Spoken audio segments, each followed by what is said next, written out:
of HA. Guys, today I would love to make a small paragraph by using would love to and have to and can. So let's start without wasting time. Dear sir, with due respect, I would love to inform you that tomorrow I have to go to Jabalpur in order to my work. That's why I can't come to coaching. So please grant me leave for 2 days.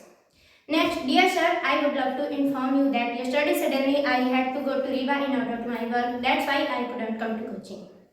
That's all. Thanks for listening to. Good morning guys, my name is Shubhi Tripathi. Today I would love to make a small paragraph by using would love to, have to and can. Dear sir, with due respect, I would love to inform you that tomorrow I have to go to Riva in order to my work. That's why I can't come to coaching. Next, dear sir, with due respect, I would love to inform you that yesterday suddenly I had to go to Riva in order to my work. That's why I couldn't come to coaching. Good morning guys, my name is Khushi Agrawal. I am a student of HE. I would love to make a small paragraph by using would love to, have to and can. So guys, let's start.